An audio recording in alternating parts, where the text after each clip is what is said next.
کچھ نہیں تھا، یہ عالم میں کچھ نہیں تھا، اجالا نہیں تھی، روشنی نہیں تھی، نور نہیں تھا، یعنی یہ عالم کیا تھا تو اندھیرے میں تھا۔ اب یہ اندھیرا کیا ہے؟ تو اگر اندھیرے کو سمجھنا ہے تو اجالے میں آنا ہوگا، اگر اندھیرے کو جاننا ہے تو روشنی کو جاننا ہوگا، اگر اندھیرے کو جاننا ہے تو نور کی پہچان کرنا ہوگا۔ تو اندھیرے سے اجالے کی طرف لوٹنا ہوگا اور اجالے سے اندھیری کی طرف۔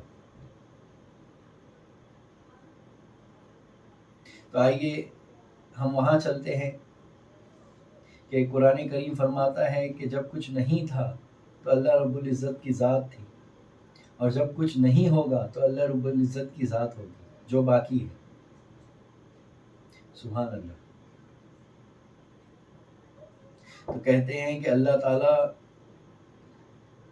نے ارادہ کیا، اللہ کے خیال میں ارادت میں یہ بات آئی کہ میں دنیا کی تخلیق فرماؤں۔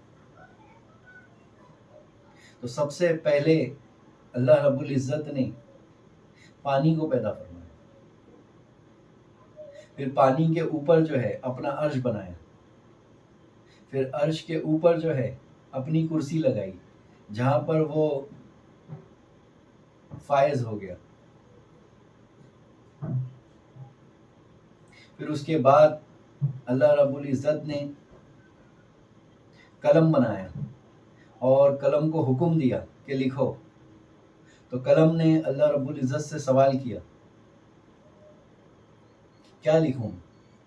تو اللہ رب العزت فرماتا ہے لکھو، قیامت تک کے آنے والے تمام حرکات کو، تمام سکنات کو، تمام مخلوقات کے بارے میں لکھو۔ تو قلم نے لکھنا شروع کیا۔ تو کہتے ہیں کہ قیامت تک کے آنے والے تمام کیفیات، تمام حالات، تمام کنڈیشنز جو ہونے والا ہے کہ کتنے آدمی اس کائنات میں پیدا ہوں گے، کتنی عورت اس کائنات میں پیدا ہوں گی، وہ عورت کیا تقدیر لے کے پیدا ہوگی، وہ آدمی کیا تقدیر لے کر پیدا ہوگا۔ تو ان شارٹ کہنے کا مقصد ہے اس قلم نے آنے والے، قیامت تک کے آنے والے تمام مخلوقات کی تقدیر لکھ دیا، اور اس تقدیر کو کہتے ہیں کہ اپنا لوح محفوظ پیدا فرما کر وہاں جو ہے لوح محفوظ میں ضم کر دیا اس نے۔ تو تقدیر کہاں ضم ہے؟ تو لوح محفوظ میں۔ اللہ کا لکھا ہوا کہاں موجود ہے؟ تو لوح محفوظ میں۔ تو اللہ رب العزت نے لوح محفوظ میں تمام کو جو ہے اکٹھا کیا، جمع کیا اس نے۔ پھر کہتے ہیں کہ 50,000 سال، تقریباً 50,000 سال بعد اللہ نے جو ہے فرشتوں اور جنات کو پیدا فرمایا۔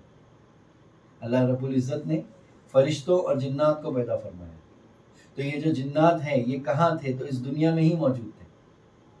کہاں تھے؟ تو اس دنیا میں ہی موجود تھے، کیونکہ جب اس نے فرشتوں کو پیدا فرمایا تو اللہ تعالیٰ نے کہتا ہے کہ میں نے زمین و آسمان کو پیدا فرمایا۔ کس کو پیدا فرمایا؟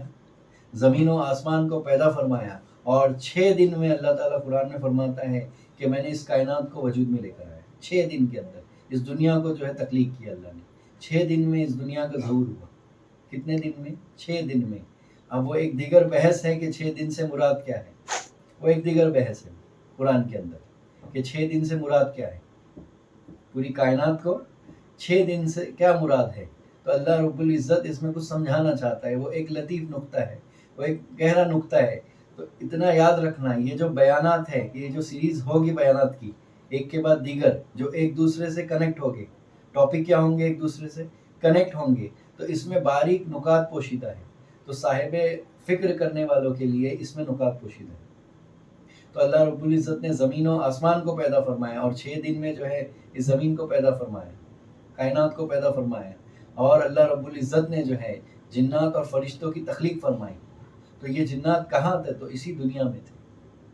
تو آنے والے بیانات میں ہم یہ دیکھیں گے کہ جنات سے مراد کیا ہے، جن سے مراد کیا ہے، آخر یہ جن کون تھے، یہ فرشتے کون ہیں، اللہ نے جن کو کس طرح تخلیق فرمایا، اللہ نے فرشتوں کو کس طرح تخلیق فرمایا، کون سا جوہر، کون سا عناصر ہے جس سے جن پیدا ہوئے، کون سے عناصر ہے جس سے فرشتے پیدا ہوئے۔ پھر اس کے بعد جو ہے آدم علیہ السلام کی تخلیق فرمایا، اور وہ سلسلہ جاری و ساری ہو گیا قیامت تک کے لیے، جو ہے تمام مخلوقات، تمام اشرف المخلوقات کا سلسلہ جاری و ساری ہو گیا۔ تو آگے آنے والے بیان میں ہم جو ہے یہ جاننے کی کوشش کریں گے کہ جنات سے مراد کیا ہے، عزازیل سے مراد کیا ہے، ابلیس سے مراد کیا ہے، اور شیطان سے مراد کیا ہے۔